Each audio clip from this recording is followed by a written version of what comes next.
break, please feel free to get up and go out. The bathrooms are to the left as you walk out, but we're going to just keep going here. Steve Moore, here you are.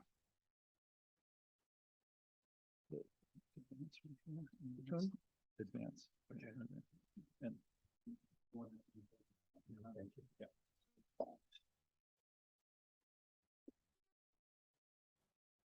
Yeah, Uber, thank you for inviting people to go to the bathroom just as I'm sort of getting started. Unbelievable.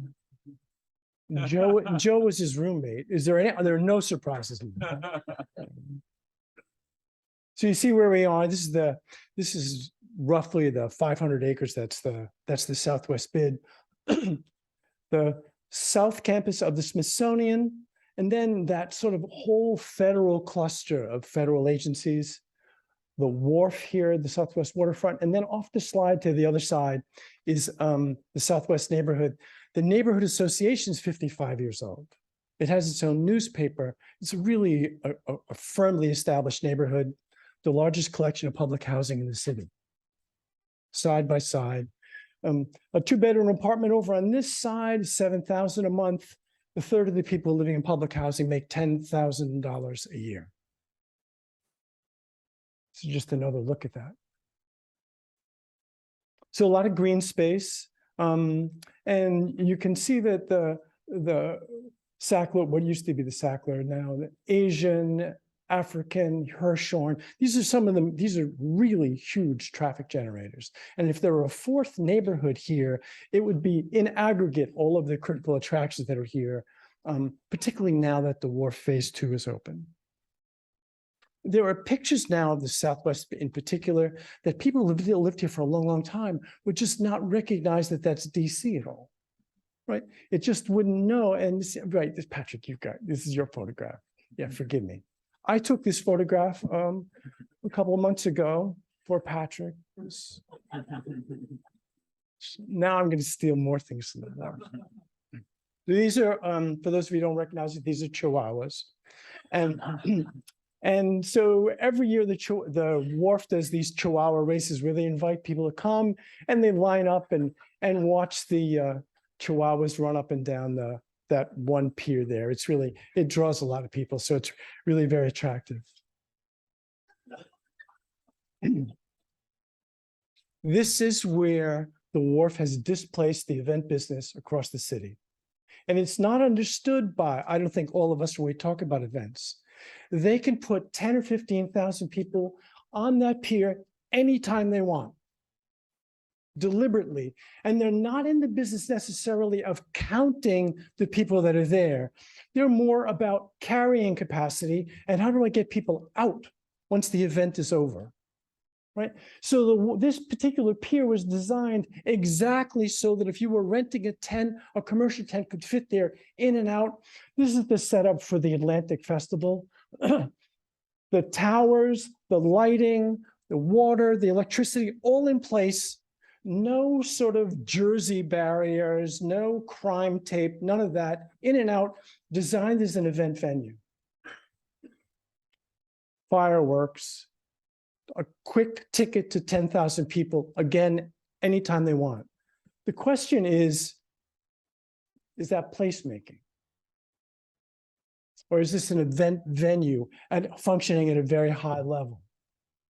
So come way, way down from fireworks, waterfront, the big, big world of the kind of events that take place at the wharf, and look at this park that's sitting just a block or so from Arena Stage.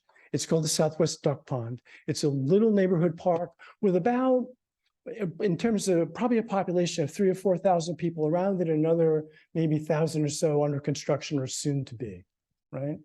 So a couple of years ago, we sort of stepped in and over the top of the city began emptying trash, trimming grass, taking care of the trees, that kind of thing, because we didn't think the park was that well maintained.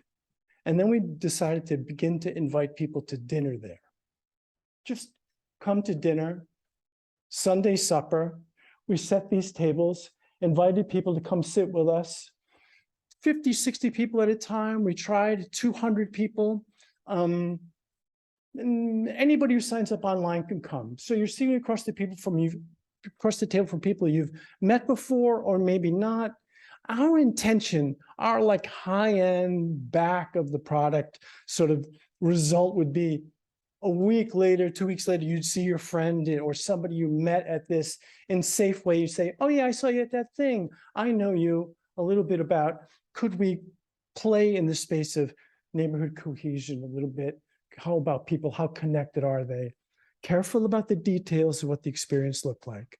Really wanted it to feel like a dinner, make you feel welcome. You're having an experience at this thing of just being in and around maybe people you've never met before. Now, it was a little more intention to it than that. So you see the performances and the getting people up.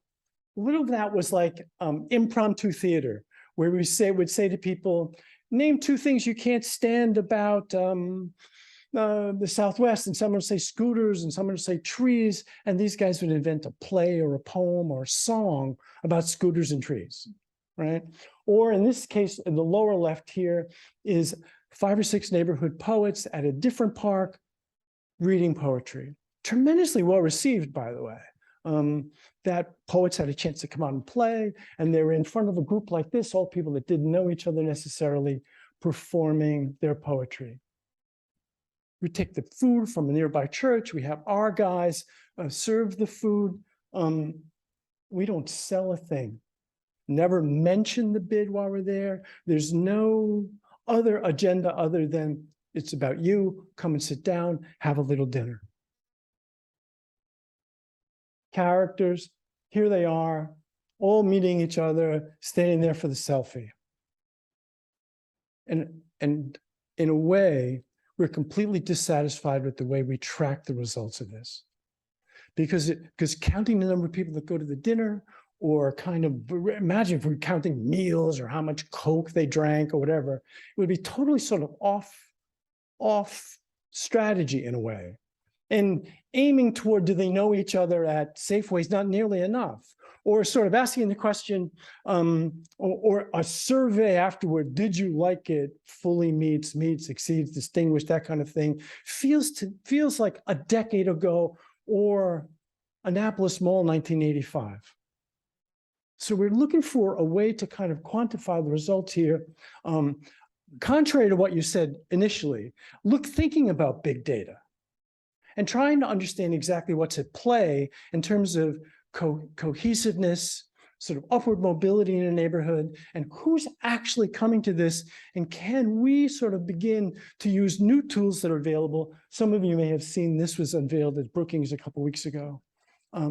So we're actually in that space, deliberately looking to understand a different set of metrics, not just how many people came to dinner, but could you affect cohesiveness, civic engagement, economic connectedness? In other words, what is it more deeply we could understand about the people that would come, not just to the dinner, but people who would sort of participate in things that their bid would do across the whole of the Southwest? And this is me just initially playing with this website, which, by the way, I think we should do some kind of workshop on or think through so that we all understand this. And I'm not saying this is God's gift. I'm saying there's a certain dissatisfaction with continuing to go to the same kind of metric always about an event and thinking somehow that's success. So here's us just looking at clustering of people there. What is the intersections of their own connectedness and upward mobility? What is it we know now about particularly neighborhoods of generational poverty and why they don't improve? So yes, there's the wharf, but there's also here perhaps bid 3.0, a different level of responsibility and an urgency about playing in kind of a very different way.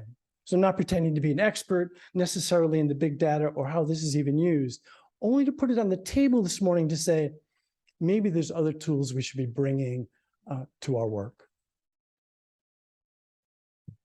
There are contradictions in the way we collect information like this. Again, I'm just saying, let's take a look at it together.